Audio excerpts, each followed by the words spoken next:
After Donald Trump was booed on stage at the Libertarian Party's convention over the weekend, vice presidential hopeful Tim Scott was quick to come to the former president's defense.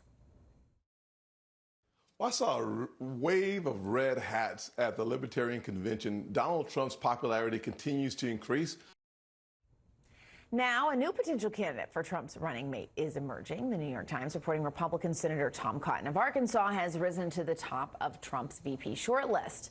Cotton says he's yet to hear from the Trump campaign. The president and the campaign has not reached out to me. I suspect only Donald Trump knows who's really on his short list.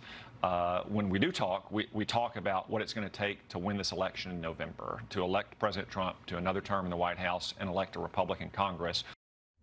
Trump is expected to make his decision ultimately in July. Joining me now, Republican strategist Rina Shah. Rina, it's always great to have you here. Worth noting that Tom Cotton was one of the first Republicans in a sea of Republicans that ran for president this year to say, I'm not running for president, which I thought was interesting, and now to see him bubble up this way.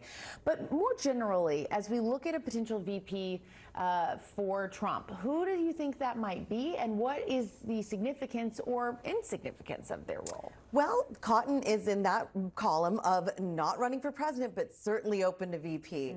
And this past week, of course, Nikki Haley told us she's also certainly open to VP. So we've got our column of people that, to me, are milquetoast picks, and Cotton is at the top of that list. Also with Rubio and Vance, when you're looking at guys like Cotton and Hawley, who sit in the Senate, and Hawley, of course, is in this mix, you're looking at sort of a younger white male from an area in which Trump wants to show his strength. He's got the strength there, but he's got to make a real serious determination with this VP pick because it's so important given the debates. Now he's open to debating, Trump is. So of course his VP pick will debate, and they will debate Kamala Harris. And I think, again, going back to Nikki Haley, that was what made her say, I'm going to vote for Trump. That was her indirect signal to Trump world to say, I'm open to being your VP, because you know her calculation, her major calculation, and if you're in her brain, you know this, is she thinks she'll wipe the floor with Kamala Harris. She did so well in those debates last fall, drew all that attention from the mid-Atlantic powerhouses, whether it was money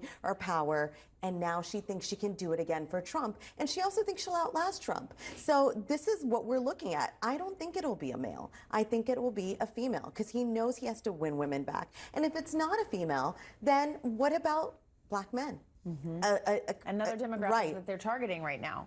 And there you got Scott and Carson, his willing co-conspirators in anything, it seems. I mean, Senator Scott is willing to try anything. He had a very hard time saying he would even accept election results, which, you know, as someone who covered him on the Hill, was very out of line with where he needs to be. Doesn't jive with who Senator Scott is as a person. He's willing to, again, defend the indefensible because he sees a clear opening for him here. And that is Senator Scott to a T. He wants his values pushed out further, and we get it. You want to promulgate your evangelical values, that's fine. But that's not going to sit well with the rest of the American electorate. And Trump world knows that. So they're going to try to figure it out. Where do they go get their most vulnerable people? It's certainly not at the Libertarian convention, by the way. Which was a strange place for him to show up. And we talked about that a little bit earlier in the show. Just before I let you go, as we look at this hush money trial coming to its conclusion, if he is ultimately convicted, does that change the game in terms of a VP pick? Because conviction has been kind of the thing for some voters. Oh, if he's a convict,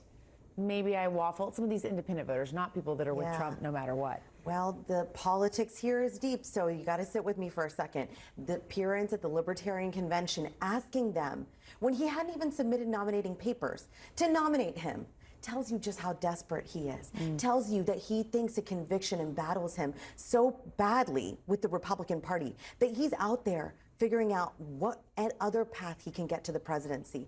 It is so bizarre, and I want viewers to know this, for a presumptive nominee of one party to show up at another party's convention, again, tells you Trump is scared about the results in court this week. Interesting. All right, Rina Shah, great to see you. We're going to see you a little bit later as well, so stick around.